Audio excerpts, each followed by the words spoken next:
give me this opportunity to give the presentation on this particular topic, Introduction to Cryptography. Basically, the cryptography basics will be covered in this session. And I hope that the basics which we cover in this particular session will really help in understanding the next session on digital signatures. So my name is Mohammad Misbahuddin. I'm from CTAC Bangalore.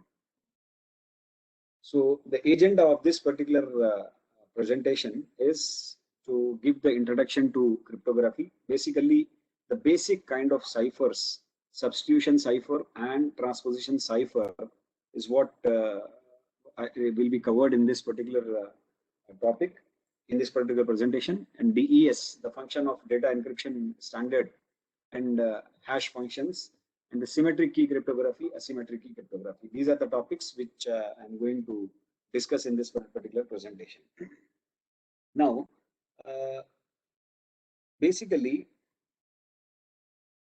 when we talk about the cryptography and security and trust, there are certain properties, trust properties, which we need to ensure, which we need to make sure that any particular application, whether it is web application or our software or any kind of application, if it possesses, then we can say that this is a trusted application. This application provides me, or this software provides me, or this transaction provides me a trust.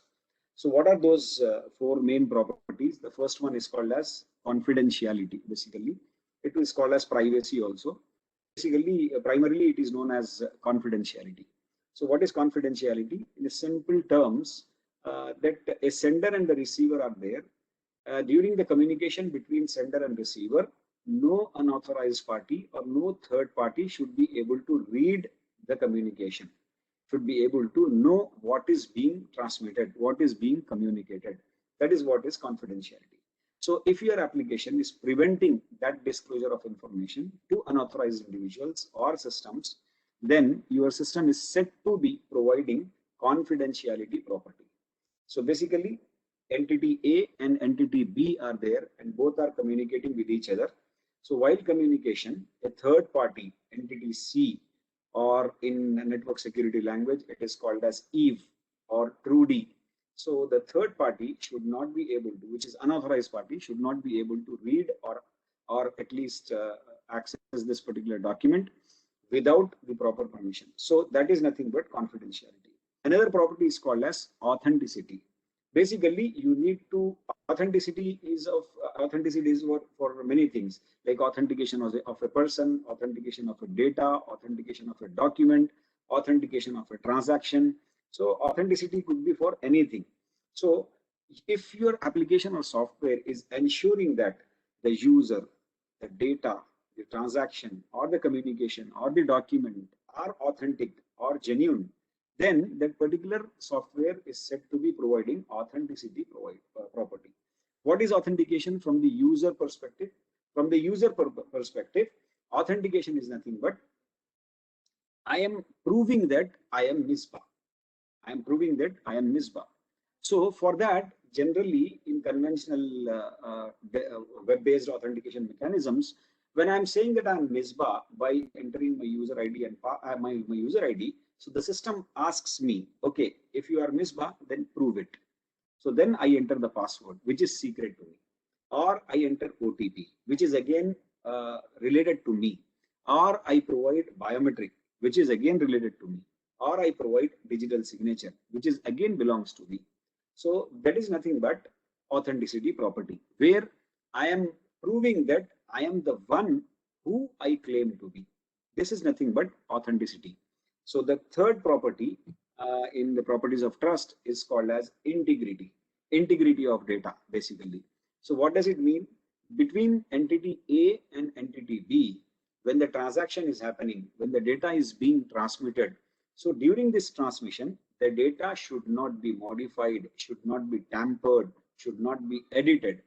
Whatever I am sending to you, intact, without any change, without any modification, it should reach the it should reach the receiving party. Like if I am sending it to you, then whatever I am sending, you should receive the same thing. That is what is nothing but integrity. Okay, so basically, if you look at the difference between confidentiality and integrity is, in confidentiality, you are preventing the disclosure of information from unauthorized individuals. Basically, you are ensuring that the third party, which is unauthorized party, is not able to read from the transmitted data. Whereas in integrity, you are ensuring that the unauthorized party or third party is not able to write or modify your data. So it is related to read, is related to confidentiality, write or modification is related to integrity. So if you are able to achieve that whatever is being sent from the source to destination without any modification or without any fabrication, without any editing, then that is called as integrity. There is one more property that is called as non-repudiation. So basically, in order to understand non-repudiation, let us first understand what is repudiation. Repudiation is nothing but uh, doing something and denying it at a later point of time. That is nothing but repudiation. Let us say I sent a mail to you. You did not like that mail, and you have asked me, why did you send that kind of a mail to me? Now I am saying that I have not sent that mail. So this particular act of mine is called as repudiation. Okay. Now in the software systems, is there any mechanism that you have wherein you prove that this email is indeed sent by Misbah only? Now he is denying, but he has sent that, but now he is denying. If you are able to, if your application is able to prove that, then that particular property is called as non-repudiation. That particular property is called as non-repudiation. So these are the four essential properties, very important properties that we should always that we should look at whenever we are communicating or we are dealing with the secure software applications or secure transactions. So these are some very prime important kind of properties. So why I covered this in the beginning itself is in the rest of the session, when we talk about symmetric key cryptography, asymmetric key cryptography, then those two types of cryptographic mechanisms I will cover from the perspective of these four properties. In short, if you take the acronym of these four properties, we call it as PAIN or CAIN properties, PAIN, or instead of privacy, if you are calling it as confidentiality, then C for confidentiality you take, then it becomes CAIN properties. Okay, so confidentiality, authenticity, integrity, and non-repudiation. Now the scenario on internet is something like this. There are two parties. One is sender, and another one is receiver. And there is always a third party, which is unauthorized party. Now, when the sender sends a message to the receiver, so what does this, okay, what is the channel of communication? The channel of communication is internet channel. And whenever you use internet, so by default, internet is considered as insecure channel. Internet is by default insecure unless and until you have your own security mechanism to it. You have your website is running on HTTPS, then it will be called as secure mechanism or secure website. Okay, so internet by default is insecure. Internet is nothing but information highway. Now if you take the example of Bangalore to Chennai national highway, so on a national highway you will not see police personnel deployed for protecting the highway. By default, it will not be there. You might be seeing one or two patrolling vehicles on that 350 or 400 kilometer stretch, but the entire highway will not be protected with the police personnel. Okay. Whereas if there are some corporate restaurants or dhabas and they want to secure their own premises, then they would deploy their own security personnels. Okay. Similarly, internet is an information highway from where the information is transmitted from one end to another end. So by default, on internet, security is not deployed by default. If your application is there, like that restaurant or dhaba is there on the highway, if your application is there, and if your application, if you want to make it secure, then you have to implement the SSL or TLS kind of certificates, HTTPS protocol, in order to secure it. Okay, so let us say by default this internet channel is there and two communicating parties are communicating with each other. So there will always be a third party who would be interested to know what is being transmitted between these two, or what is being communicated between these two communicating parties. Okay, so the third party in network security language, it is called as E for Eve, or T for Trudy. Generally, the first entity will be called as A for Alice, B for Bob, or if the third party is there, then C for Carol, D for Dave. Generally, the unauthorized party, hacker, attacker, is called as Eve or Trudy in network security books. Well, let us now discuss about the model for network security. The model for network security is defined in William Stallings' book, Cryptography and Network Security, very famous book, very widely used network security book in the academic circle. In that one, he has given in the beginning chapter itself, he has given model for network security, trying to explain what security is all about. So here, if you look at on the left hand side, you see a sender. If you can focus on the cursor which I am moving on every slide.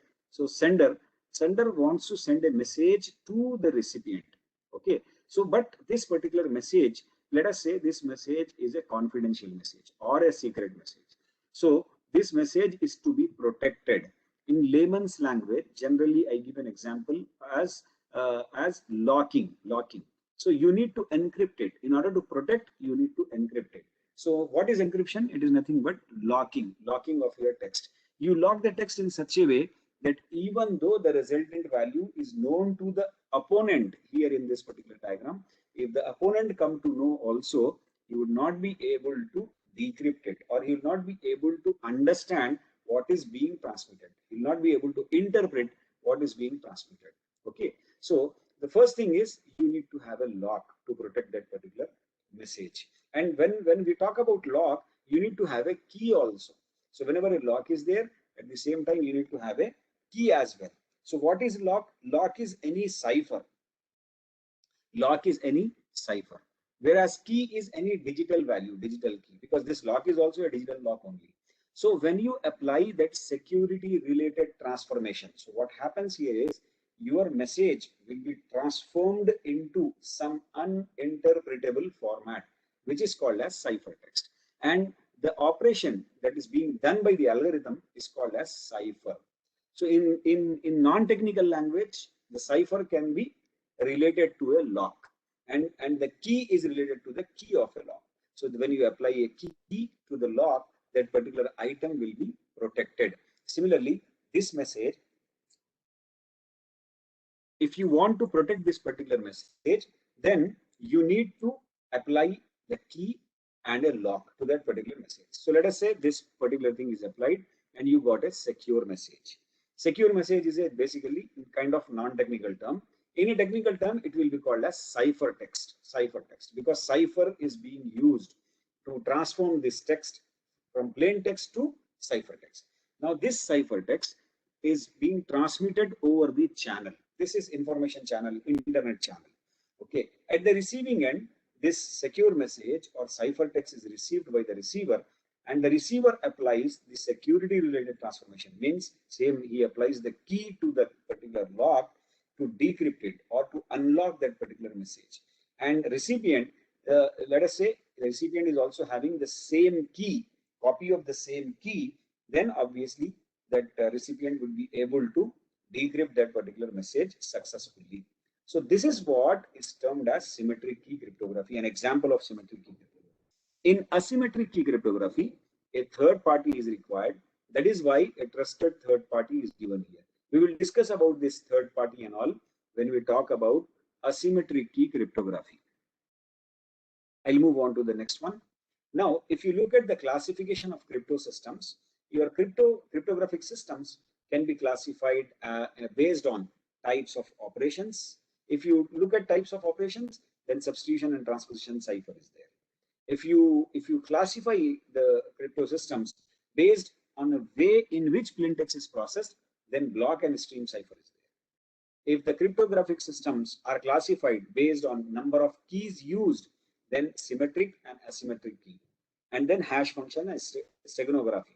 So these are a few of the classifications of the cryptographic systems. This is the one example of encryption and decryption. Okay, symmetric key cryptography. This is my plain text. The quick brown fox jumps over the lazy dog. This is my plain text. Now, this plain text, I want to lock it. I want to encrypt it because I want this message to go as a confidential message. So what I'll do, I'll take one key, I'll take one lock. This is lock is nothing but cipher. This is nothing but encryption algorithm. So I apply the key onto the lock for this particular message. I get the resultant output as ciphertext. Now this ciphertext, it is sent over the channel to the receiver. At the receiving end, the receiver will receive it and then he unlocks it. When he unlocks it, he gets the ciphertext out of that. This is called as decryption. Decryption is reverse of encryption. Decryption is reverse of encryption. So we had the sender had sent this particular message. The same message is being unlocked or decrypted at the receiving end. Okay. Now let us discuss how actually this particular encryption process happens. Encryption and decryption process happens. So very few basic type of examples I am taking. Then I'll move on to explaining the DES algorithm. Okay. So substitution cipher. What is substitution cipher? Here, each character is simply represented by another character. Substitution, the name itself gives us some understanding. Substitute something in place of something. Okay. Substitute a character in place of another character. Substitute a number in place of another number. Okay. This is what is the basic idea or basic concept behind substitution ciphers. So these are also kind of locks, but how this lock works is based on substitution operation.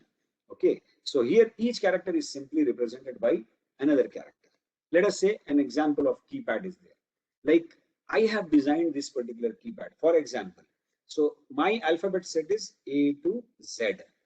Now, whenever A comes in the plain text, in the ciphertext, this A will be replaced with H. In the plain text, if it is B, then in the ciphertext it will be X.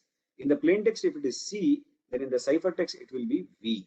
In the plain text, if it is D, so on up to Z. Okay, hope you are understanding substitution cipher. In its simplest form, there is no logic in order of representation. Means there is no jumbling of characters here. There is no jumbling of characters. It is very simple. Whenever a character is there, plain text character is there, you need to look into the keypad. It means lookup kind of a table. If the lookup table is there, if the keypad is there, so whatever corresponding character is there in the keypad, you replace the plain text character with the corresponding character. This is nothing but substitution cipher. One of the basic type of substitution cipher is Caesar cipher. Caesar cipher basically works on shift operations. That is why it is also called as shift operation, where each character in cipher text is shifted by k letters. I'll give you better give you an example. Here A, B, C, D, E, F are there. Okay, and if the key value k is set as 3, k is equals to 3. So in that case, if in plain text A is there, then in ciphertext what should be there? 3 shifts you have to do, A, B, and C. So when you 3 shifts when you do, the 4th character becomes the ciphertext character. Let us take the example. Let us say if my plain text is Krishna, and my key value k is equals to 3. If my key value k is equals to 3, then you see in this, if you look at my cursor, then k is here. K is here. You are leaving K, L, M. So 3 characters you are leaving. The 4th one, that is N, becomes the ciphertext. So in this way, if you trace all the characters in the plain text, then the ciphertext will have a shift value based on k is equals to 3. That is 3 shifts. If you change the key value from k is equals to 3 to k is equals to 6, so obviously when the key value changes, obviously the output, the ciphertext will also change. K is equals to 3 yielded this result. K is equals to 6 yields this particular result. Okay. Now you might be thinking that on the left hand side in plain text I have written capital letters, and in the ciphertext I have written small letters. Just for representation purpose I have written. Okay. Otherwise, suppose if you have text in which you have all the capital letters, small letters, you have numbers, you have alphanumeric characters, then accordingly shift operation will happen and the resultant ciphertext you will get. Now there is one more basic kind of substitution cipher which is called as at-bash cipher. At-bash cipher is very simple cipher. Whatever is there in your plain text, let us say starting from A to Z, then in the ciphertext the output will be in the reverse direction, Z to A. So A will be replaced by Z. Suppose in plain text if the value is A, then in the ciphertext the output will be Z. If plain text is B, the ciphertext will be Y. If plain text is C, ciphertext will be X, and so on. Okay.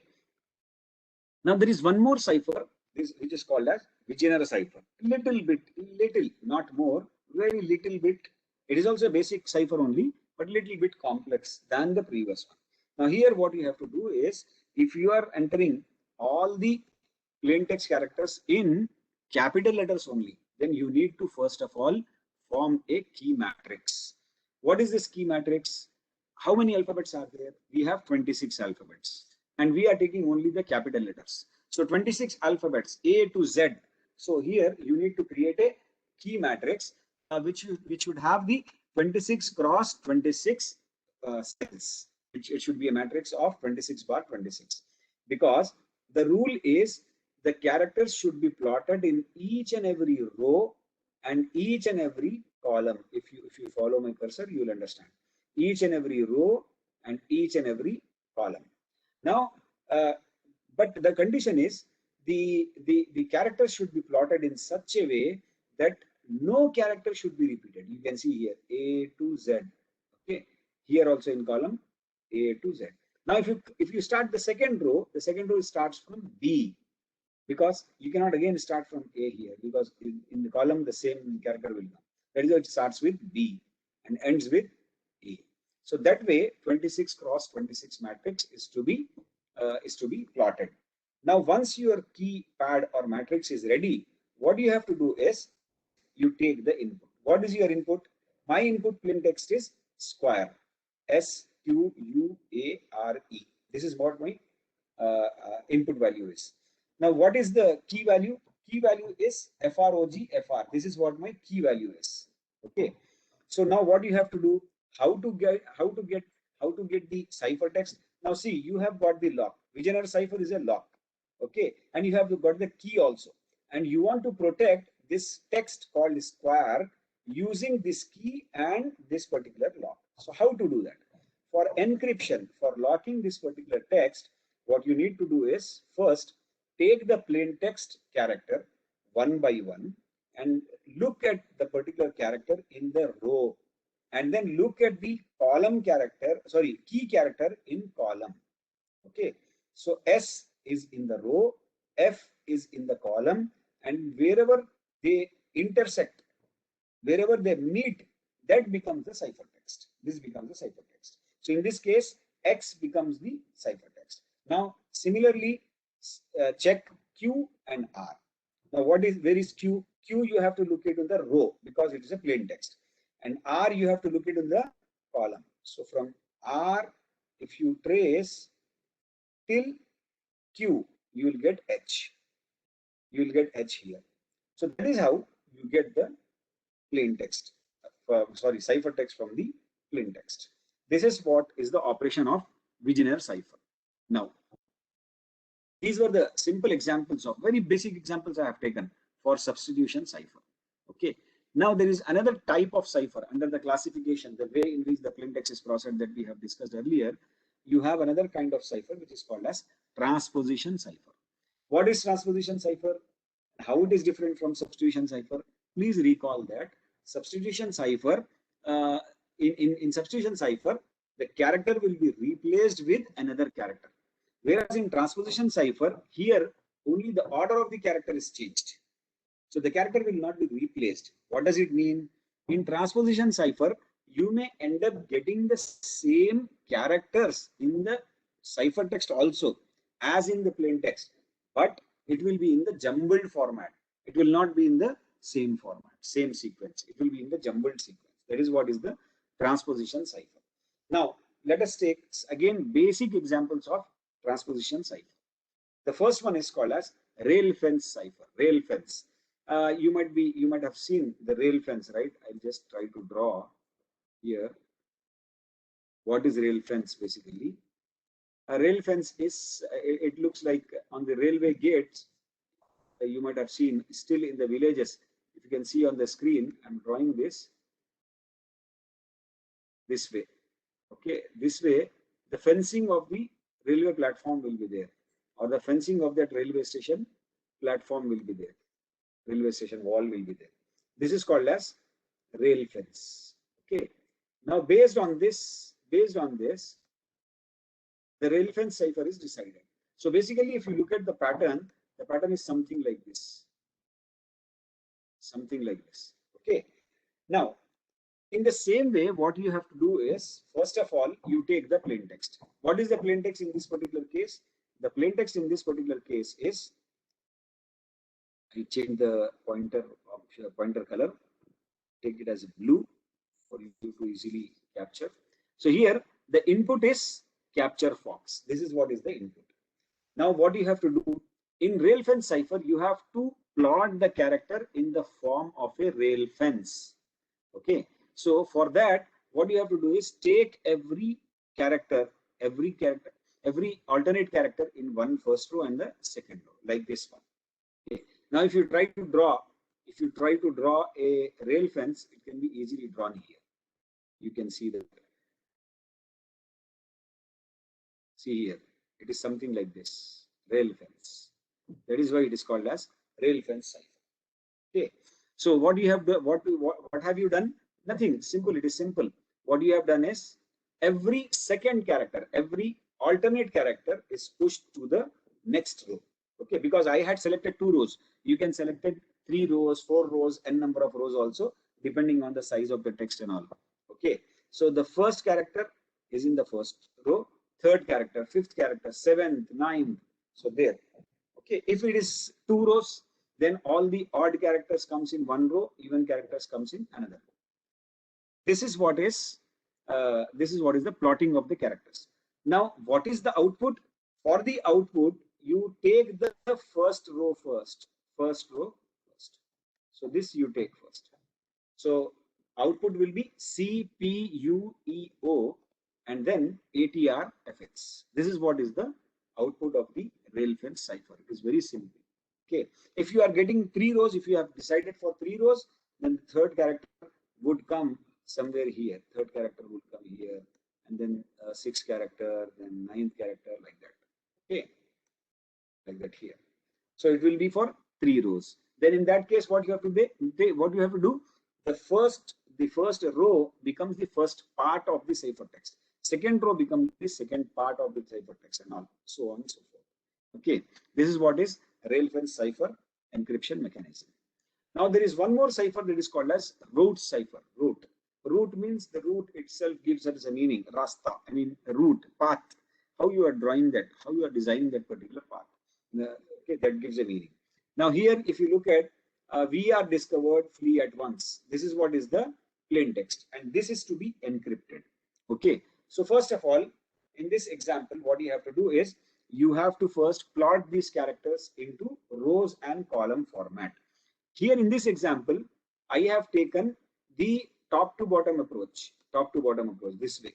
Okay, this is called as top to bottom approach. So if you can look at VWE, R, then discovered, if you can look at my cursor, you'll understand. Flee at once, that way. Now J and X were not there in this plain text, but you are seeing JX here. J and X are called as padding characters. So you have to pad the characters in order to make up the rectangle or the rectangle or square, whatever it comes in road cipher. You have to do that. Okay. Now we are discovered, flee at once. This is what we have plotted. Now what is the next step? Next step is to draw a route, because the name itself says that it is a route cipher. Okay. It's a root cipher. So for root cipher, you draw a root. I'm just changing the ink color so that you can easily understand. Now, the root that I have drawn for this particular example is this. Okay. This is the root that I have drawn. It ends here at E. So what does it mean? Once I have drawn the root, the output is taken by tracing the root or the path that is drawn. Okay, like EJX. If you start the root from here, okay, if you are starting the root from here in this way, this is the root. This is the root. So EJX, CTE, DE, CD, all that stuff. Just follow this one and then end up at E. This becomes my cipher text. It is as simple as that. Root cipher. So basically, what is the key value? What is the secret here for encryption? Because we know that the lock is root cipher. But what is the key? Key here is how many number of rows I have taken. Second parameter of the key is whether I have taken top to bottom or bottom or left to right fashion. Here I have taken top to bottom approach. And the third thing is most important parameter of this particular key is root cipher. So this is what you have got for ciphertext. Okay, sorry, for root cipher. The ciphertext is this one. Okay. Now, the third transposition cipher is called as columnar transposition. Columnar. The name itself is suggesting that something related to column must be there. Okay. So in columnar transposition, first of all, you need to set the key. What is the key value? In this example, I have taken the key value as Krishna. The key value as Krishna. Here you can see I have plotted the key value here. Okay. Now the key value here is Krishna. Now since it is a columnar transposition, what we need to do is we need to plot the characters in the number of we have to plot the input in the number of columns based on the number of characters in the key. How many characters are there in Krishna? 1, 2, 3, 4, 5, 6, 7. So I need to create 7 columns, irrespective of whatever rows comes. But 7 columns I have to restrict to. So this is the plain text. Deposit 4 crore rupees in our Citibank account. So I have written it in left to right, top to left to right fashion. Deposit 4 crore rupees in our Citibank account. This is what is the plotting of the characters. Now, what is next? How to get the ciphertext out of this? It is very simple. Now, what I will do is I will assign the values to each character. For example, A is equals to 1, B is equals to 2, C is equals to 3, D is equals to 4, dash dash up to Z is equals to 26. Now, based on that particular character value, that particular value decides the priority. Like A is equals to 1, so the first column that will be taken for ciphertext will be this one. So TOECKT becomes the first part of the ciphertext. Then H, after A, H comes. Then you will get SCPUAU. Then I comes. Then PURNIC, that way. Okay. So in this way, you can get the ciphertext. You can see here. I mean TOECKT. This is the first part. The first column becomes the first part of the ciphertext. The third column becomes the second part of the ciphertext. In this way, the columnar transposition works. So these are very, very, very basic types of ciphers which I have discussed here. Okay, substitution and transposition ciphers. Now, whenever we talk about the algorithms or ciphers like DES, AES, so these DES, AES basically comprises of many internal steps. Okay, in those internal steps, these substitution ciphers and transposition ciphers are also being used. But these the usage of this depends on the designer. How many substitution ciphers I should use, which particular substitution cipher I should use, or which transposition cipher I should use is being decided by the designer or inventor of that algorithm. Okay. Now, if you look at this type of ciphers, the ciphers can be classified as block cipher and stream cipher. Block cipher and stream cipher. What is the difference between block cipher and stream cipher? In a block cipher, the input taken by the system is in the form of a block, like 128-bit block, 64-bit block, 256-bit block. So the size of the cipher will be based on the number of bits, that is block. So based on that, if the input is taken and the operation is performed, the encryption operation is performed based on the block size, then it will be called as block cipher. Whereas a stream cipher is one wherein each bit will be computed for encryption and decryption. Okay, so you have block cipher as well as stream cipher. Here, few of the examples are there. Block ciphers. What are the real examples of 128-bit block cipher? 128-bit block means the block cipher. This particular block cipher takes 128-bit of data as input to it. Okay, 64-bit block cipher is there. So that means IDEA, Blowfish, and DES are examples of 64-bit block cipher. So that means 64-bit block cipher here basically takes 64-bit of input data and then processes it, and then it gives the output. And then stream cipher also, few of the examples are given. RC4, SEAL, SNOW, and all. Okay. Now here on the screen you are seeing S box. Below it is written as substitution operation. What is this S box? What is this substitution operation? S box is nothing but the hardware implementation of the substitution operation is nothing but S box. If whatever S box substitution operation is there is implemented on a hardware, that is circuitry, then that particular cipher will be called as S box. Okay, hardware encryption, generally you might have heard about the word hardware encryption. So S box is the hardware version or hardware implementation of substitution cipher is called as S box. And the permutation or transposition function, if it is implemented, the transposition cipher which we have discussed in the previous slide. So if the transposition operation is implemented in the hardware, then it is called as P box. This is what is called as P box. Now generally in any of the cryptographic algorithms or mechanisms, the combination of S box and P box is taken. Combination of S box and P box is taken. Okay.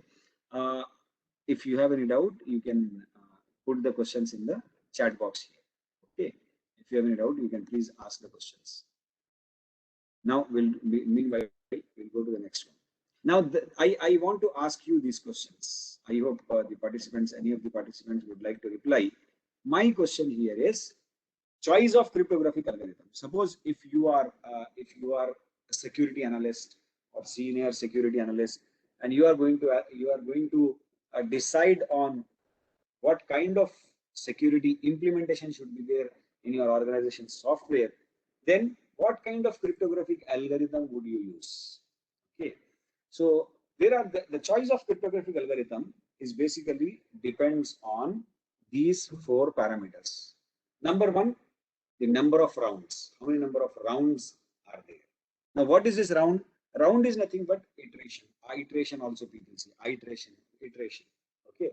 So iteration means, I mean, the example of substitution cipher and transposition cipher that we have seen is an example of 1 round of operation. Like you gave the input plain text and the algorithm, the cipher has processed it. Okay, and it gave the cipher text. So that is 1 round of operation. What is the second round of operation? Second round of operation, the output of the first processing will be fed to the second round as input. Then that is called as second round. Okay. So if you have more number of rounds, obviously the computation complexity will be more, and it will be quite difficult for the attacker also to break that. But computation complexity itself is very big thing. That is why number of rounds, how many number of rounds are there in that particular algorithm is to be looked at whenever you are choosing a particular cryptographic algorithm. Whether the number of rounds are more or number of rounds are less. Based on that only you have to decide. Now, second thing, combination of S and P boxes. So how many S box and P boxes are there? Okay, substitution operations and transposition operations are there in your algorithm. That also need to be looked at. The third thing is who has implemented the algorithm. Okay, can anyone tell me by way of typing in chat box who has implemented the algorithm? Why this particular question is required? Okay, who has implemented the algorithm? Why this particular question is required? And the fourth question is whether it is open source or proprietary. Okay, you please put in the chat box. What do you actually feel? Whether open source is better or proprietary is better from both the functional point of view, computational point of view, as well as any other point of view. Okay, can anyone reply to this one? Who has implemented the algorithm? And second one is whether it is open source or proprietary. Okay, let me tell you in this. I don't know whether you are putting it in the question answers. Okay, now the number of rounds is very important to look at for while deciding a particular cryptographic algorithm. More number of rounds will lead to decreased computational efficiency. Okay, because number of rounds means more and more computations will be there, so computational efficiency will come down. Combination of S and P boxes. There should always be a combination of substitution operation and transposition operation in order to improve the security. Third thing is who has implemented the algorithm. Who has implemented the algorithm is also quite important. For example, a particular company is there. See, I'll give you two examples. A particular company ABC is there, and a particular company XYZ Security is there. Okay. Now, what is the difference? Okay, confusion, diffusion. You are saying. Okay. Who has implemented the algorithm? Who has implemented the algorithm? This is quite important to look at because there are companies. A company ABC is there who develops any kind of application, e-governance application or any kind of application they develop, but they don't have the knowledge or experience. I'm not saying knowledge, sorry, experience of implementing the security, implement the security in the algorithm, or security algorithms in their application. Then you need to look at which particular company has implemented this algorithm. Okay, whether they had the expertise in implementation of security related algorithms or not, that is to be really looked at. Very important to note this. Okay, who has implemented the algorithm? Second thing is, even though if they have implemented, you need to look at, I mean, whether the implementers were the freshers or the experienced candidates having certifications or having some good secure coding practices kind of a knowledge. Okay, so you need to look at that particular aspect also. Otherwise, many of the times what happens is the algorithm will be secure, algorithm will be strong, but the implementations of those algorithms will be very weak, which leads to many of the attacks in people losing their faith in the particular application. So who has implemented the algorithm is very important. Now, one more thing is whether it is open source or proprietary. Whether it is open source or proprietary. Now you tell me, open source is better or proprietary is better? Which one is better? Which one is to be used? Whether we should use open source or we should use the proprietary. Now, in my opinion, open source actually goes into a lot of scrutinies. Okay, lot of scrutinies. Very important to note this. Okay, whereas proprietary, who all are the testers or validators of this particular application, a few members in the company or a third party company. But whereas in open source, when you put your application code as well as the secure code, anything, whatever it may be, and if open source which can be customized, yes, this very important answer to the open source. Many of the companies, what they are doing is, I have personally seen their companies that they have first put their code onto open source. Okay, open source will obviously go into a lot of scrutiny, and people across the globe who are experts in that particular domain and area, they will provide you very good feedback with which you can improve your application. So what generally they do is, after going through the open source scrutiny, they will release a different version. Core code and basic model would be the same one as open source, but there are few here and there changes would be there in that particular strong code, and then that will be provided as a proprietary solution, customized. Okay, open source which can be customized is also one of the answers. So choice of the cryptographic algorithm is based on these four parameters. Okay, now let me go to the introduction to data encryption standard. Okay, DES, data encryption standard. It was very famous till year 2000, whereas after 2000, during 2000, when there were a couple of attacks were done, when security was breached for this particular algorithm is no longer used officially. Okay, so a very popular encryption scheme. It processes blocks of data at a time. What does it mean? Blocks of data means it is a block cipher. This means that it is a block cipher. A simplified version of DES is called as SDES, single DES, which is used for educational purposes. Okay, it is created by IBM. It is created by IBM, and earlier IBM had named it as Lucifer. Okay, it was adopted by NIST. Now it is NIST, National Institute of Standards and Technologies, the USA. Earlier, it was adopted in 1977 by NIST, so that they made it as a standard algorithm for, or a standard cipher for encryption. So this data encryption standard used 56-bit key to encrypt 64-bit blocks of data. Okay, and it was a iterated cipher, means it was having 16 rounds of operations. Now let us look at how one round of operation works. Then the remaining 15 rounds would be same as the first round. Okay. So in the one round of operation, the first round of operation, what happens is it is a block cipher. Please remember that it's a block cipher, and it is a 64-bit block cipher. So what does it mean? The input data is of 64-bit size. So that 64-bit data is divided into two halves, 32-bit left half and 32-bit of right half. In these two halves, it is divided. Now, what is the key size? You will please remember that in the previous slide, I have written as key size as 56-bit. Key size is 56-bit. So left half is 32 bits, right half is 32 bits. Key size is 56-bit. So if this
DES, data encryption standard, one round of operation.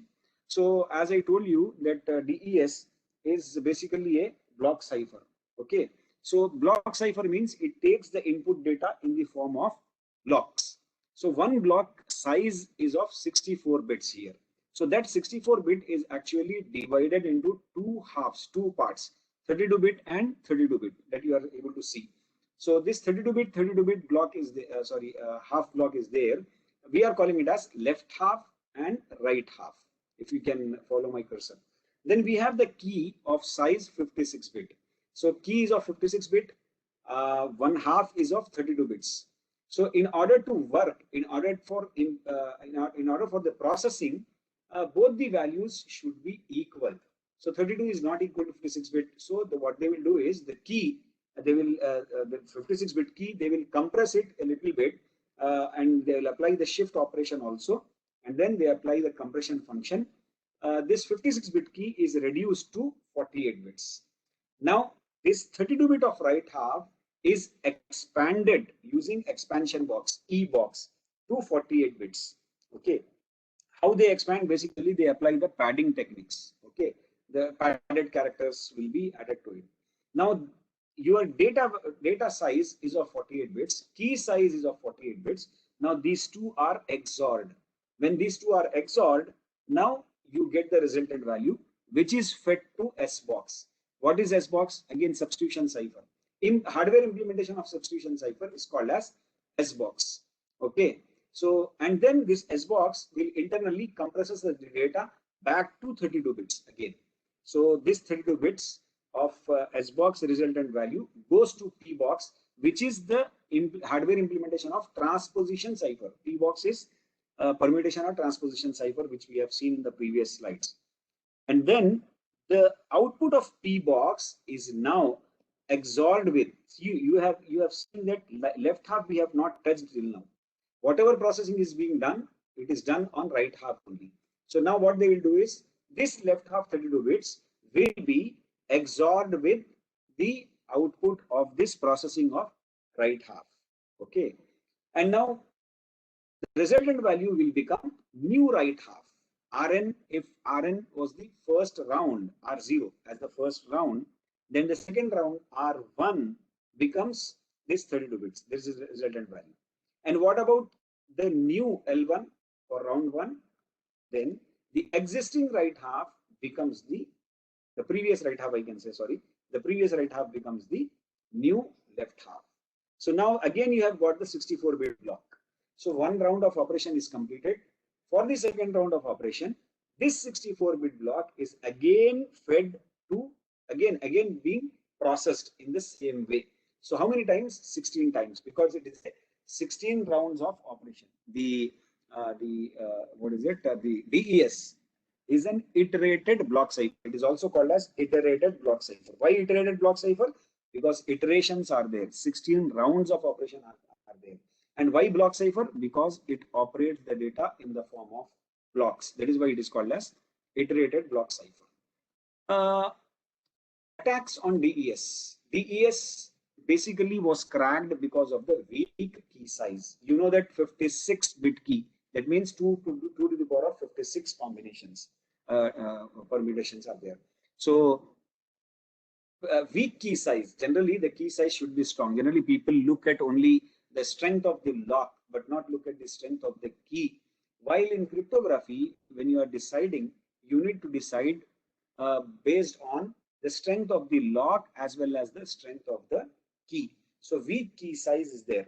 So if weak key size, this has led to the cracking of or the breaking of the DES key. Originally, they thought that this DES they should design with a key size of 128-bit. But you please also remember that when you try to increase the key size, obviously the efficiency will go away. Okay, you'll not get that much good efficiency what you get with 56-bit. So they have reduced from 128-bit to, they have reduced it to 64-bit key size. And again, in those days, the chips that were available, those chips could not accommodate the processing of 64 bits of value or computation. That is why they have shortened further the 64-bit key to 56-bit key. Okay, so this has become very efficient algorithm, no doubt, because the key size is very less. But at the same time, if you try to provide more and more efficiency, obviously the security will be compromised. That is what has happened with DES as well. So brute force attacks were carried out. 2 different projects people ran. One project was called as Deep Crack, wherein one organization called EFF, they built a $210,000 system, a supercomputer, to crack the security strength of DES key. And distributed.net, another open source project that people have carried out to crack the security of the key by using thousands of internet connected idle systems. So virtually accumulating the power of thousands of internet connected systems, and then attacking the DES security, key security. Okay. Now coming to hash function. What is a hash function? So we are done with substitution cipher, we are done with transposition cipher, and we have seen the example of this application of substitution and transposition cipher in DES algorithm. Okay. Now hash. What is hash? Hash function is also a cryptographic function, but this hash function operates in one-way fashion. Okay, it is not two-way. Unlike security and cryptography, cryptographic algorithms, what is it? Encryption algorithms are two-way functions, wherein once you encrypt, you can always decrypt as well. Once you encrypt, you can decrypt. So reverse is possible in case of ciphers, encryption and decryption. Whereas hash function is a type of function which is one way, which operates in one way. Once you encrypt or processes it or transforms the data from plain text to its output, which is called as message digest, you will not be able to do the reverse operation on it. This is called as hash function. Okay. So hash functions basically creates a digital representation, or generally people call it as fingerprint also. Okay, the output of the hash function is called as message digest. Now the question comes is why they are relating the output of a hash function to fingerprint. Why this message digest is considered as or is equated as a fingerprint? Because we know that fingerprint is unique across the globe. So similarly, message digest will be unique for a particular text. Okay, as the input changes, the output also changes. Let us try to see one example. Online hash calculator. Okay, online hash calculator. So what I'm doing is here I will write this training. I'll write this as training. Okay, so there are many types of hash operations, hash functions, cryptographic hash algorithms. Okay, starting from MD2, MD4, MD5, SHA1. Right now, what we are using in India is SHA2. SHA2 has 4 versions. Secure hashing algorithm, SHA, secure hashing algorithm. Okay, so SHA2 has 4 variations or versions, you can say. SHA224, SHA256, SHA384, SHA512. These are the 4 versions. SHA224, 256, 384 and 512. Generally, people use present day and as per Government of India norms, SHA2 only you have to use. Any SHA2 you can use, but generally people use SHA256 or SHA512, 512. Okay, let me take SHA256 for example. So for training text, I am hashing this. Just see this, the output will come here. It will be displayed here. So this is what is the output of training. Okay. Now, if I write training with small t, meaning is not changing, but capital T is not there, small t is there. Then you please look what will be the difference in the resultant value. Here the result for training with capital T is 36A and at the end 9F2. Okay, let us see what the output will be. Output should change. So it has changed here. Okay, here the output is C2F and last में 9B4. Let us say if I go back to training, okay, if I go back to capital T, then the output, earlier output should be the same one. See, 36A and last is 9F2. That is why it is called as fingerprint. For a given plain text, the message digest will always be same, irrespective of the time, irrespective of the platform that you are using, irrespective of the place from where you are computing this. Okay, that is why it is called as fingerprint. It's always same for a particular given input. Now, if I write a full stop, what will happen? If I write a full stop and then perform hash, the output will be different, but again, the output, that means this dot, the full stop, the ASCII value of this full stop also has a relevance in this message digest context. Okay, that is what is the meaning of this first point. Create a digital representation or fingerprint. So every input has a unique output. Okay. Second thing is fixed size output. What do you mean by fixed size output? Let us go back again. Here you see training. Now you can see the output size here. It is actually 256 output, 256 bit output. Okay. I am writing, writing train the trainers. Okay. Or training of trainers, whatever you write. Training of trainers, TOT. So if training of trainers is there, then the output size, because earlier training alone had yielded me this much result. So the plain text characters are increased now in this. So, but since it produces a fixed size output, the size will be same. The size will not vary irrespective of the size of the input. Now, I am removing everything. I'll just put a full stop. Now, just for the full stop, what will the size of output? The size of the output will be same. Or if I put a space, space also has a ASCII value. So if you do the hash, again the output size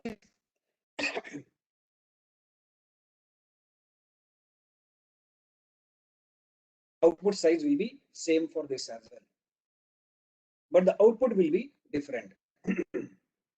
So this is what is the property of hash function, fixed size output. Now the third one is change to a message produces a different digest. What do you mean? Here you are seeing, you have already seen. See, this output was for space. Okay. Now for output like hello, the output is different. So change to a message produces a different digest. I have given an example of training with capital T and training with small t. The output for both is different. Okay. Generally, the hash is computed using different types of hashing algorithms, MD2, MD4, MD5 and all. But right now, till MD5, all are obsolete.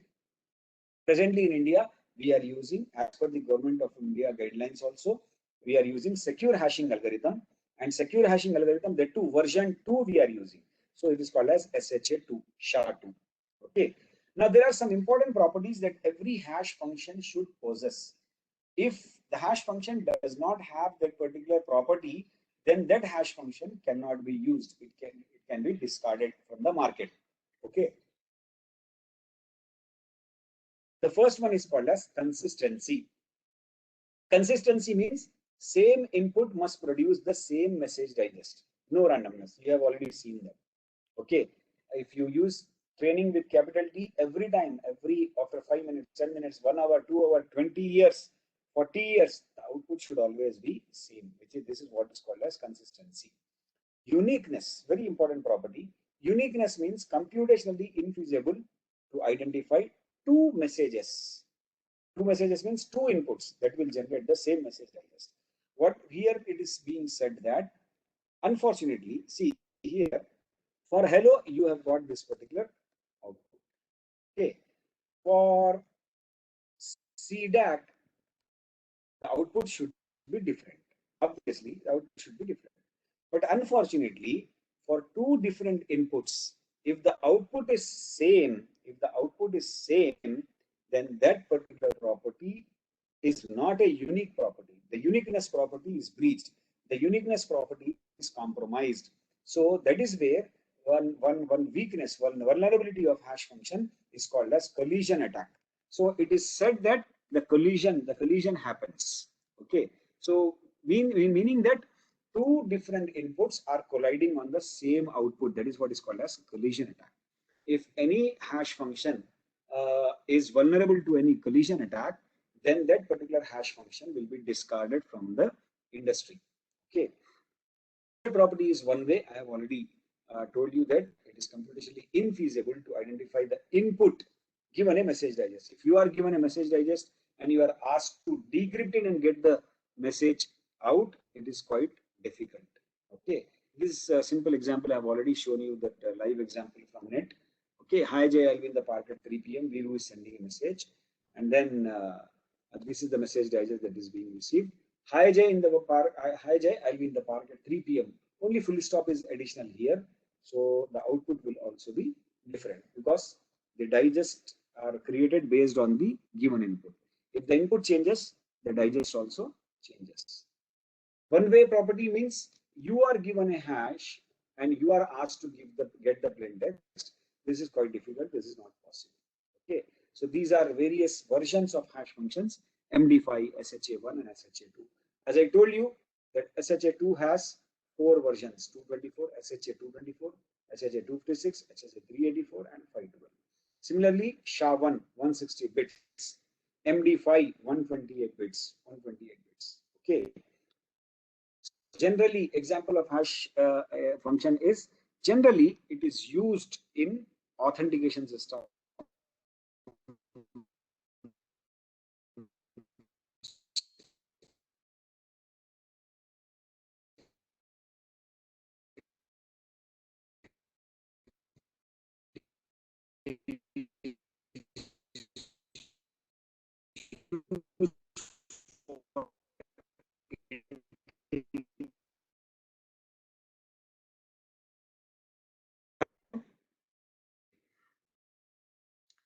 So the hash functions, the best examples of hash functions or the use cases of hash functions are authentication systems.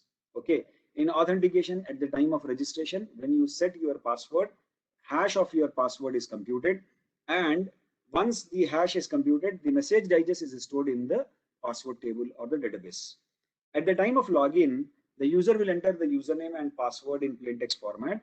The system computes the hash of the password, and this message digest is matched or compared with the entry which is already there in the database at the time of registration. Okay, if both are same, then your authentication is successful. You are provided the access. Okay, whereas another example of hash function is integrity check. For checking the integrity, you need to have the hash function. And the third use case of hash function is digital signatures. Hash functions are integral part of the digital signatures. Without hash function, digital signatures are not possible. Okay. Now coming to the discussion of symmetric key cryptography. Okay. As I told you in the beginning that the four properties which we have discussed: confidentiality, authenticity, integrity, and non-repudiation. Now these four properties, let us see how we can achieve these four properties using symmetric key cryptography, or let us see whether all these four properties can be achieved using symmetric key cryptography or not. So let us take the first example as confidentiality and authentication. Okay. Here I am taking examples of two entities. One is called as J, second one is called as Viru, obviously from the famous movie. So two entities. One user is, sender is J, receiver is Viru. When J and Viru communicate with each other, then obviously the unauthorized party, the third party, would be Gabbar here. So this particular analogy I am using here for these examples. So symmetric key cryptography, as we have discussed earlier, that symmetric key cryptography is actually also called as secret key cryptography, single key cryptography also. Here one key is used both by sender as well as receiver for encryption and decryption. So whatever key, generally we see our door locks are there. So door locks will have one key for locking as well as unlocking. Okay, multiple copies of keys will be there, but originally the key is one only. Okay, so one key is used for locking and the same key is used for unlocking. That is what is called as symmetric key cryptography here. Okay, and this key is to be shared between both sender and receiver. Okay, so how to share is itself is a big question. How to share is a big question. So the sender has to create a key and send it to receiver, or the receiver has to create a key and send it to server, whatever way. But the question comes is, how do you share the key? How do you share the key? If, especially when the communicating parties, both entities are, so how do you share the key? If you want to share the key through email, you don't know whether your email is genuine or not, whether your email will be hacked. We don't know anything because you are dealing with the secret key. Okay, and please remember that once this secret key is compromised, then the entire communication will be compromised. The entire communication will be compromised. That is why security of this particular key and secure sharing of this key is always a challenge. Okay, and both the obviously both the parties have to agree on the key before start of the communication. Now let us try to look at those four properties: confidentiality, authenticity, integrity, and non-repudiation from the symmetric key cryptography perspective. Okay, now Jay and Viru are there. Jay has created a message. You just follow the cursor on this screen in order to understand this. Jay creates a message: hi Viru, I am Jay. And then because this particular message for Jay and Viru is a confidential message. So confidential means obviously they have to encrypt it. Okay, they have to lock it. So what they have done, they have taken an encryptor or cipher, I can say. So lock they have used to lock this, and they both are sharing a key, which we are calling it as shared key or symmetric key or single key or secret key, whatever you say. Okay, so this key is applied on the lock, and the message is transformed into the cipher text. So this is what is the cipher text. I am calling it as encrypted message, cipher text, whatever you say. Okay, so this has become a confidential message. Okay, so Gabbar, who is the third party, unauthorized party, if he tries to read that message and decrypt it, he will not be able to do that. He will not be able to do that because Gabbar does not have the key to decrypt it. Okay, so Jay has created a message, he has encrypted it, so he got the cipher text. This cipher text is sent to Viru. Now what Viru has to do? Unlock it, because it's a log text. So unlock it with which key? The key which they both are sharing, Jay and Viru are sharing. Okay, now when he applies the key, then he is able to successfully decrypt the message. Once he sees that message that is successfully decrypted, then Jay and Viru has achieved confidentiality. Why confidentiality?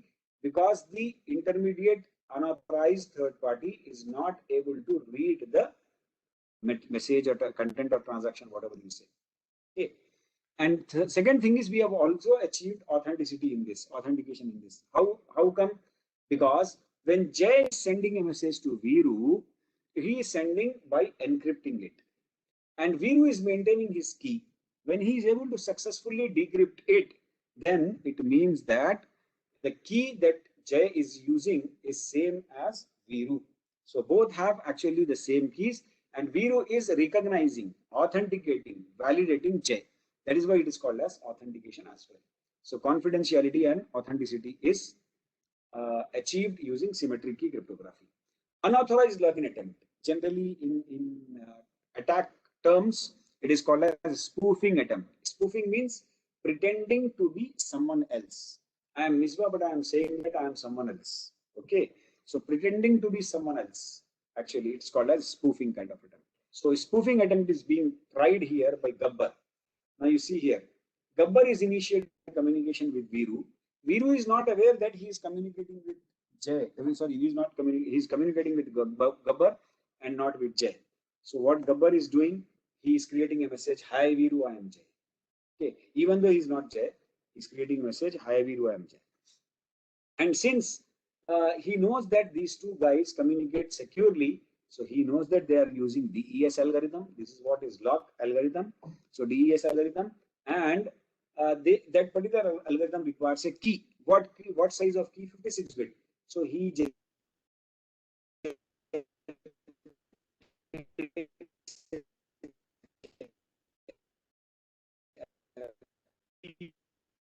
and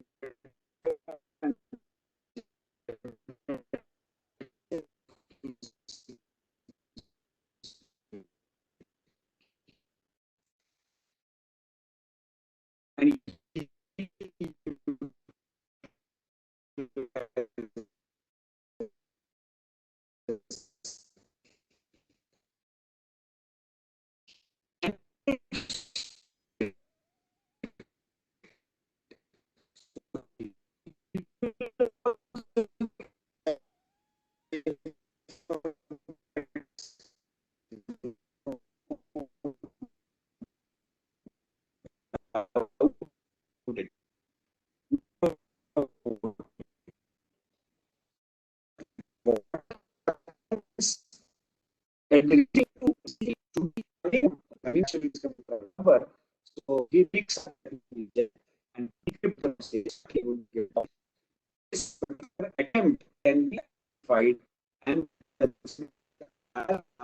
so spoofing attack can be detected using symmetric key cryptography. Now we have seen confidentiality now creation. So that's first integrity. Integrity is basically whatever is being sent is received intact without any change. Okay. Here is there. So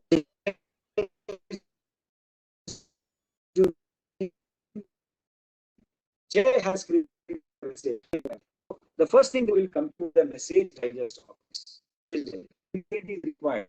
So message digest is done. And this message digest is encrypted.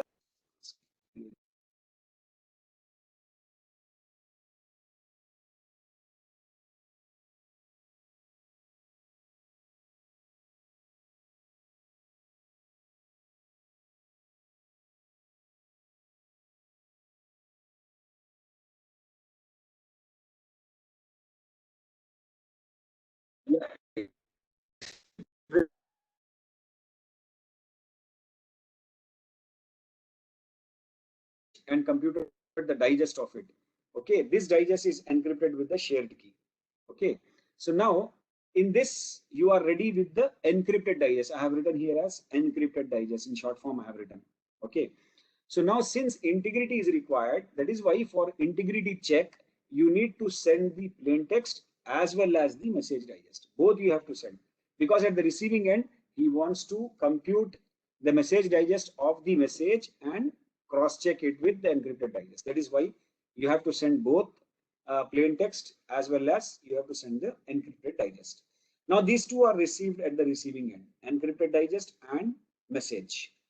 So once this encrypted digest is received, Viru will decrypt it using the key he is sharing with Jay. Once this shared key is applied, this encrypted digest is decrypted. So now we have got the digest. We have got the message digest. I am calling it a decrypted digest. If you just to differentiate, I am calling it as decrypted digest.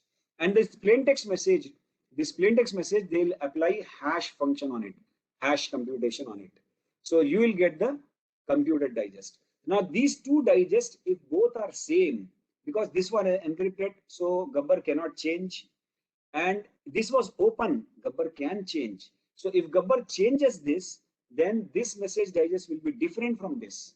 So here you will come to know that the integrity is breached. Suppose if there is no change in this plain text, then this digest will be same as this encrypted digest. Okay. Then in this particular example, integrity is achieved. If both are same, both the digests are same, integrity is achieved. If the digests are if the digests are different, then integrity is breached. Now in this example we have seen we are able to achieve integrity. We are able to achieve authenticity also because shared key is there. So Jay and Viru will be able to understand that validate each person because of the key. And third thing is confidentiality. What about confidentiality? There is no confidentiality in this as of now, because Gabbar can modify this particular content. That is why and read this particular content. So confidentiality cannot be achieved. So for this particular purpose, another layer of encryption, second layer of encryption is done. Okay. Now second layer of encryption, you encrypt these two again. Okay. Now you encrypt with the same key or a different key. It's up to you. If you use the same key, okay, you can do that. If you use a different key, yes, you can do that. But different key means for each communication, you need two keys. That means again a separate key management issue will come. Key management challenge will come. Okay. I have given in the example as shared key 2 only. So I'm considering it as a second shared key is used. So this shared key is used for encrypting both message as well as encrypted digest. Now this becomes the ciphertext now. Now this has become completely confidential message, message with the integrity, message with authenticity also. Okay. At the receiving end, the receiver, that is Viru, receives this particular ciphertext. When you decrypt it, you decrypt using shared key 2, you get the encrypted digest, you get the message. Okay, this is how you do the integrity check as well as you achieve the confidentiality and authenticity in symmetric key cryptography. Now, issues. What are the issues associated with symmetric key cryptography? The first one is Jay and Viru must agree on the secret key without anyone else finding out. That is what, in a simple way, how securely or secretly you can share your key with the another party, with the receiving party. This is what is the first point. Second point is compromise of shared key leads to compromise of the communication. What does it mean? If Gabbar comes to know, or any other authorized party comes to know what your key is, then they will be able to decrypt all the previous messages, all the future messages as well. Okay, the entire communication they can compromise. And the third thing is secure key distribution and scaling. Okay, the scaling in the sense, see, for communicating between two parties, only two keys are required. Sorry, one key is required. For communicating with, if I want to communicate with second person also, then I need another key. If I want to communicate with 10 people, then so many keys I have to use. If I want to communicate 100 with 100 people, then I have to communicate and then I have to maintain those many keys. So generally in a setup, if 100 people are there and all are communicating with each other, then how many number of keys will be there? As per the formula, n into n minus 1 by 2 number of keys are required. So if 10 keys, then 10 into 9 by 2. That means 10 into 9 is 90, divided by 2 is 45. 45 keys are required if 10 people in a group are communicating with each other among themselves. Okay, so the total number of keys that are required for sharing is 45 keys. Similarly, you can think that if 100 people are there, if 1,000 people are there, so secure key distribution and key scaling is quite a challenging task in symmetric key cryptography.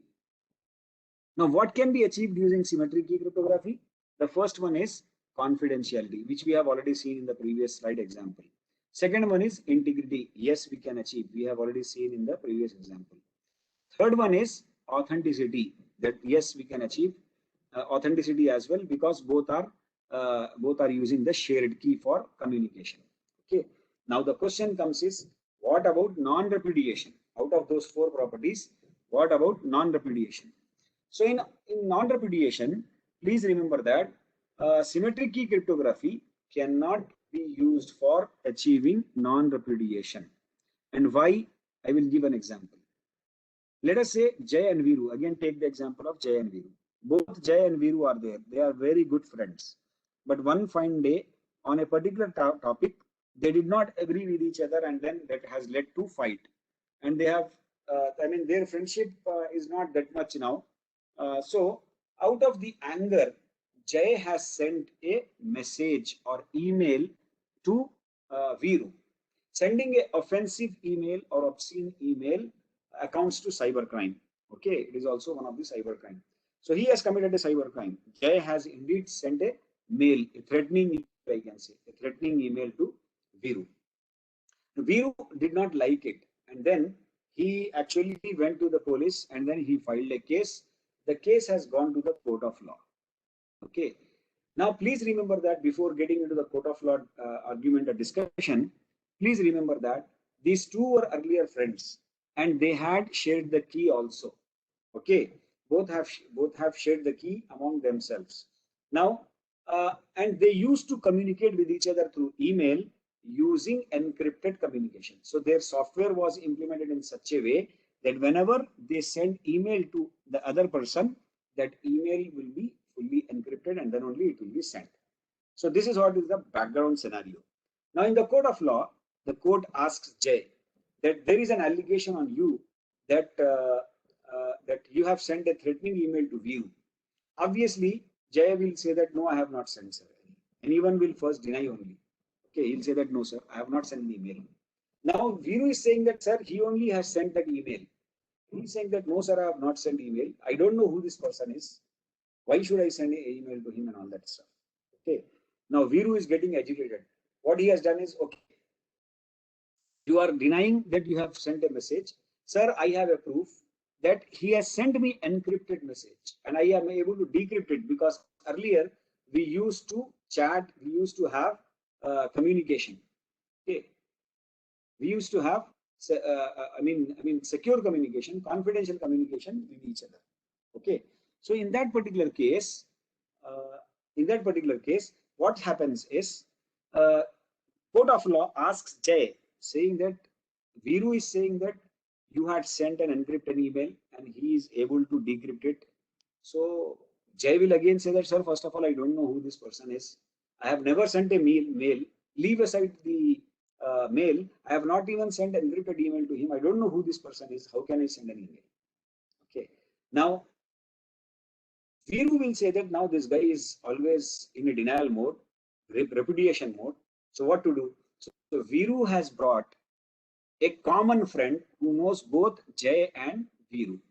When that common friend comes, that common friend actually recognizes both Jay and Viru in front of the judge in the court of law. He says that I know that this is Jay, I know this is Viru, I am the friend of both Jay and Viru. Okay, so judge asks what happened between them. So they have fought with each other. Okay, so has he sent an email? Yes, sir, he sent an email. Judge says, how do you know that he has sent an email? No, sir, Viru has told me that he has sent an email. I have seen that email. It is an encrypted email. And earlier they used to have encrypted communication. Now judge asks Jay, what is your reply to this? Jay will say that, sir, again I am saying that I have not sent email. I have not said. First of all, I don't know who this third person is. He's saying that he's my common friend. He's the common friend between Jay and Viru. I don't know who this person is. Again, there also he is denying. Okay. So now, if Jay says that, sir, he is the person, he is the friend whom, who was present at the time of key sharing. He knows that we both were sharing the key. So Jay will ask, okay, he knows that he was present at the time of sharing the key. Yes, he was present. So Jay will say to the court of law that, said if he was present, then he must have seen that key and he must be knowing that key. If he knows that key, then he must have sent the email by spoofing my email ID, but I have not sent. Now again, still he is denying, and you are not able to prove that he only has sent that. Okay, we are not able to prove that he only has sent that. So that is where non-repudiation is not possible in cases of symmetric key cryptography. Okay, whereas asymmetric key cryptography provides you asymmetric key cryptography provides you the non-repudiation property also. So let us now, this is the last topic of my presentation, asymmetric key cryptography. Asymmetric. The name itself is suggesting that the key for encryption and the key for decryption is different. What does it mean? Key for locking is different for key for unlocking. Key for locking is different from key for unlocking. What is asymmetric key cryptography? It is also called as public key cryptography. And they say that it uses a related key pair. So this public key and private key, these two keys are there with the name public key and private key. These are actually related key pairs. What do you mean by related key pair? You have a pair of shoe. Those two are related to each other. Even though they both are different. One is used in the right leg, another one is used in the left leg.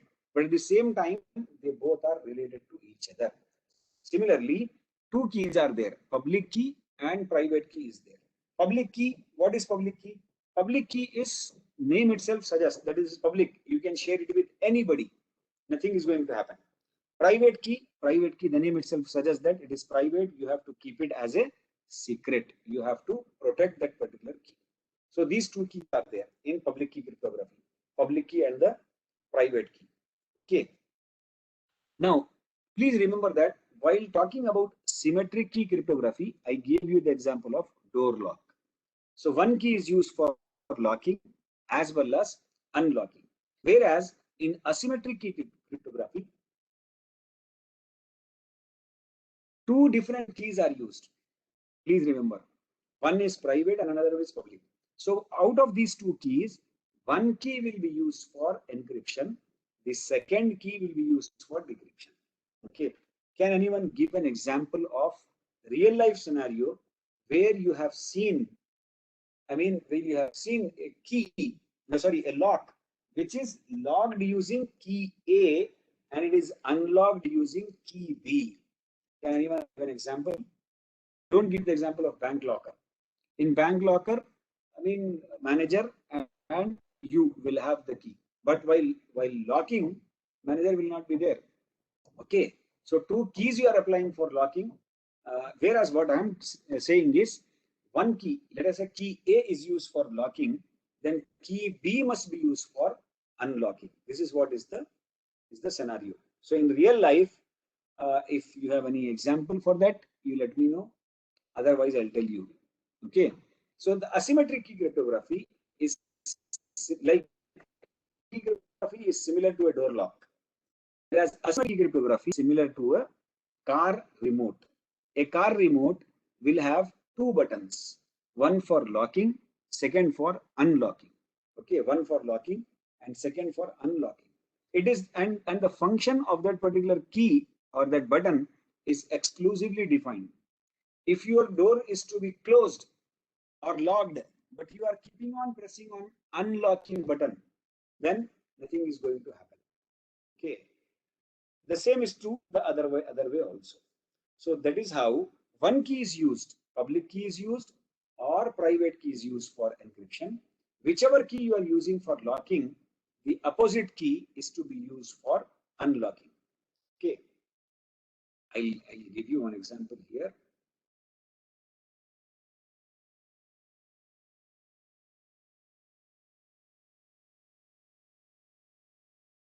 If possible, I'll start a Word file here for Microsoft presentation only. So let me explain you which key is to be used. Okay. Now, what are the properties that we have? We have confidentiality. Confidentiality. Are you able to see the screen? Please type it in the chat box. One is confidentiality. Second one is, okay, thank you. Second one is authenticity. Third one is integrity. Fourth one is non-repudiation. Now, please remember that. See, what I'm saying in my explanation is two keys are there. One is public key, another one is private key. Rule says that any key, whichever key you are using for locking, out of these two keys, if one key is being used for locking, the second key must be used for unlocking. Okay, that is very clear rule. The second key must be used for unlocking.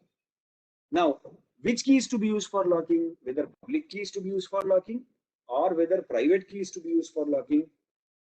So it depends on what property you are achieving. Whether you want confidentiality or you want authenticity or you want integrity or repudiation, non-repudiation. Okay. Now let me explain you. Okay. Let me explain you. First of all, let me explain you based on this. You might be getting a question that public key, if the public key is kept in the public domain, so using the public key, can anyone get the private key out of it? No. Mathematically, it is infeasible to get the private key out of the public key and public key out of the private key. Mathematically, it is infeasible. Okay. Now, let us talk about where to use public key, where to use private key. So before that, first of all, let us try to understand this particular matrix. Okay. A is private key. Private key of person A, private key of person B. A's private key. Who should know? A should know because it is a private key. Whether B should know? No, B should not be aware of the private key of A. Second, A's public key.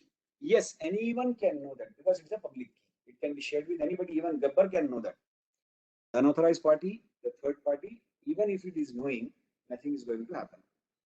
B's private key. Whether A should know the private key of B? No, he should not know. What about B? Now B is public key. A should know. Yes, B should know. So basically, public key and private key. In this, public key should be known by anyone. Private key should be known only by the owner of that private key. That is what we need. Okay. Now, which key is to be used? Whether public key is to be used for locking, or private key is to be used for unlocking, locking. That will be decided. Okay. Then I will come to these examples. Please remember that confidentiality. Okay. Let us take the first one. Confidentiality. Okay. In confidentiality,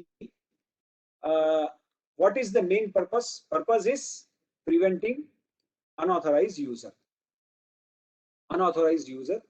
from reading. This is what confidentiality. Now, for this particular purpose, I want to prevent it. That means I want to encrypt my data. So, in order to encrypt the data, which key is to be used now? The decision comes whether public key is to be used or whether private key is to be used. Public key is to be used for encryption. Private key is to be used for encryption. Let us one by one. Let us see. Public key. How many options are there? Public key of the sender. Private key of the sender. Then you have public key of the receiver. Then you have private key of the receiver. Okay, these are 4 options that you have. Okay, let us try to apply each and every option one by one. Okay, confidentiality is required. Please remember, confidentiality is required. Now, if I use the public key of the sender, okay, I'll start from here. Private key of the sender. I will start from here.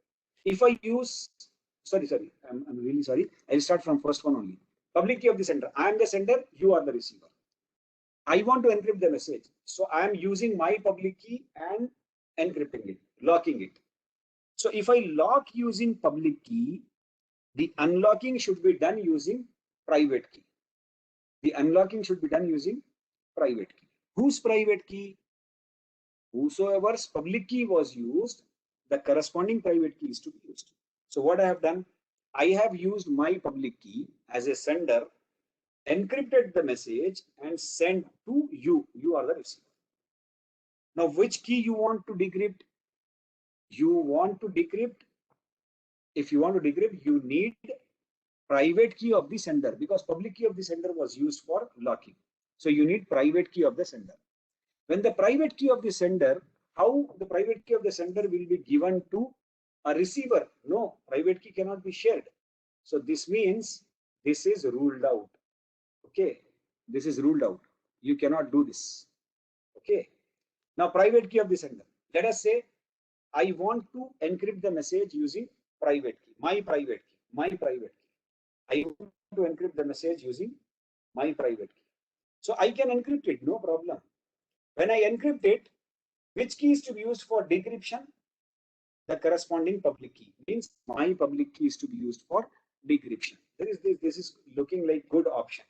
So I have logged the text using my private key, and you are unlocking it with my public key, and my public key is available. Very good. This looks like a good option, but it is not so good for confidentiality, because if you are able to decrypt using my public key, even Gabbar can also use my public key for decryption because my public key is in public domain. Okay, so if Gabbar, that is unauthorized party, is able to decrypt it, then there is no confidentiality. That is why this is also is ruled out. Now, third one, Can I take the private key of the receiver as a sender? Can I take your private key for encrypting? No, I cannot take. Then rule out this one also. So what we are left with is, we are left with only one option, public key of the receiver. So I will use the public key. If I want to send a message to you, I will ask you to share your public key with me. Once you give me your public key, I will encrypt, I will lock the message using receiver's public key. And this receiver's public key is used for encrypting the text. Now the text is logged and it is sent to the receiver. What the receiver has to do? Receiver will decrypt it using the private key of the receiver. The private key of the receiver. Okay. So now the private key of the receiver is in the possession of the receiver itself. So you are able to do that. You are able to successfully decrypt it. So that is where, come back to this. So confidentiality is to be achieved using public key of the receiver. Public key of the receiver. So let me highlight it as blue. Okay, just for understanding purpose. Now authenticity. Come to the second property. Authenticity. How the authentication is to be achieved. For authenticity, see how do we authenticate it ourselves in our daily life? For web-based methods, I will use my password or a PIN that belongs to me. My biometric, that belongs to me. My identity card belongs to me. Similarly, in public key and private key, even though both the keys belongs to me only, but since private key is private in nature and I have not shared with anybody, that has the more meaning and value. That is why private key is to be used for authenticity achieving. Okay, private key of sender, my own private key. Okay, so this private key I'll put it in red color for you to understand easily. Okay, private key of sender. So private key of sender is used because authenticity is required. Authenticity requires something belongs to the person who wants authentication. So private key belongs to me and it closely belongs to me because I have never shared with anybody. That is why private key of sender is used. Now integrity, please remember that in integrity, you need to prove that whatever data you have sent is not tampered. So whatever data is you have sent means that data authentication is also to be done. So for authentication, again, private key is to be used. Whose private key? Of sender. So private key will be used here also. Okay. So private key of the sender is used for integrity as well. Now non-repudiation. Non-repudiation. Non-repudiation means once I have sent a message to you or I have sent a document to you, I should not be able to deny it later. I should not be able to deny it later.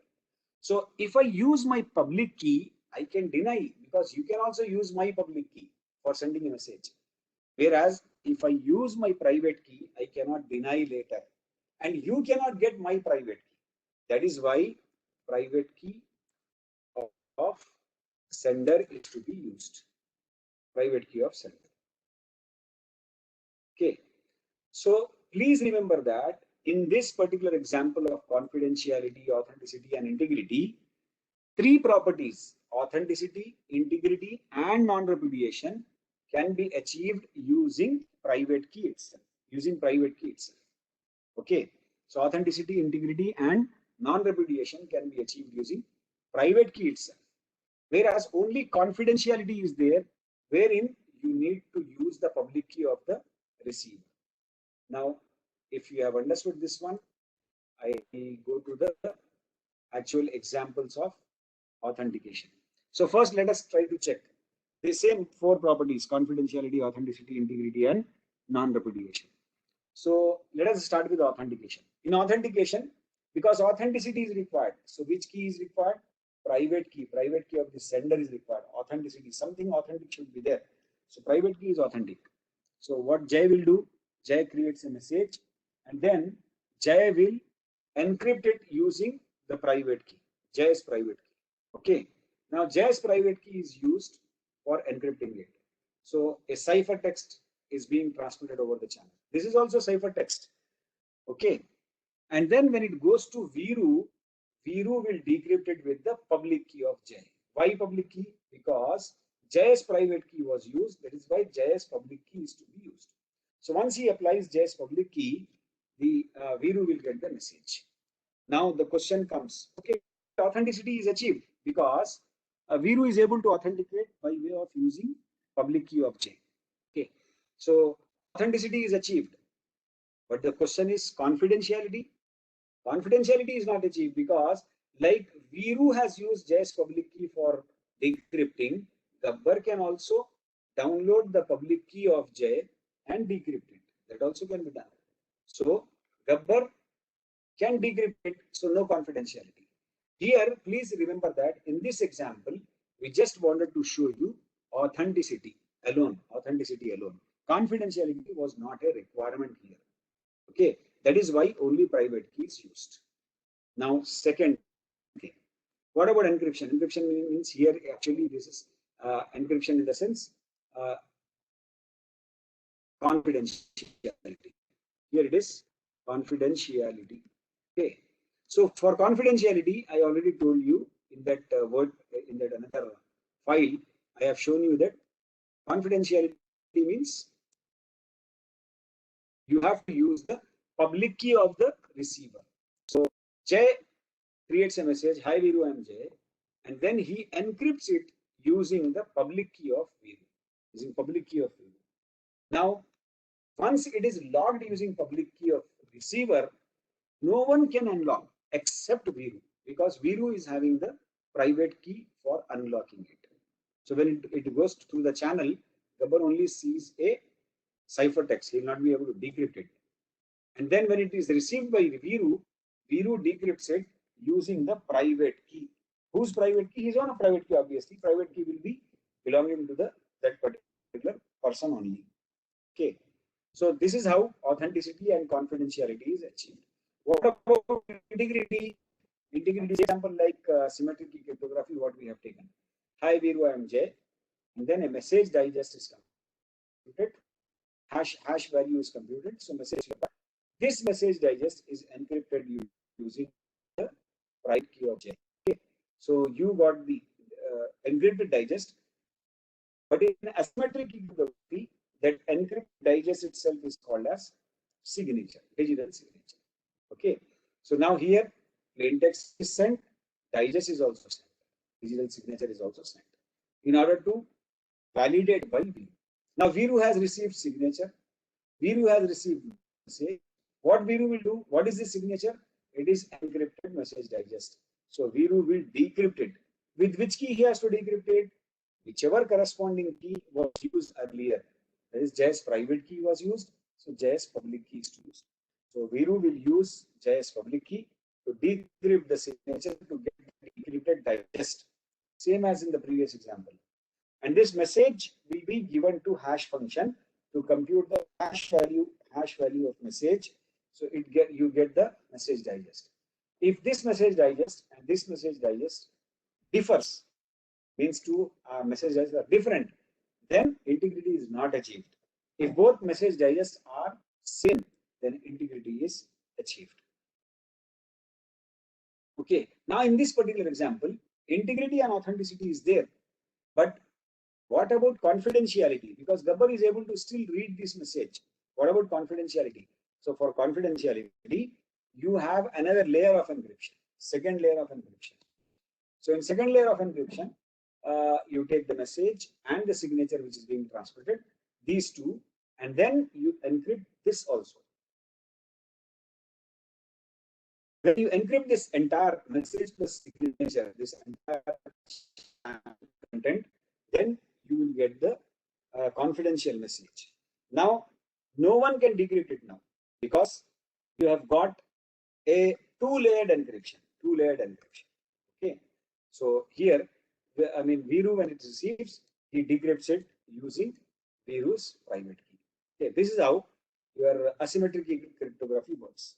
The pros and cons, the advantages and disadvantages of public key cryptography. Public key cryptography is little bit comparing to asymmetric key cryptography.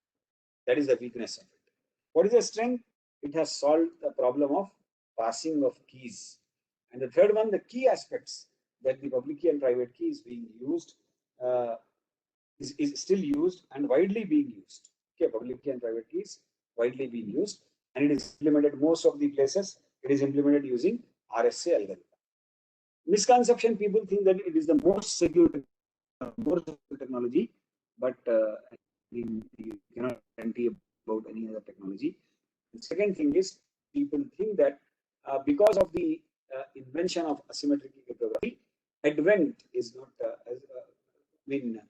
symmetric cryptography is not being used. People think that, but that is also wrong. Okay, so that's all from my presentation. If you have queries or questions, you please put it in the chat box. And I think we will proceed for a break also.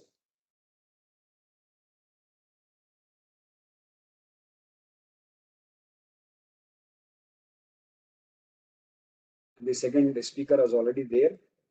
Are we proceeding for break? If there are no questions, are we proceeding for break?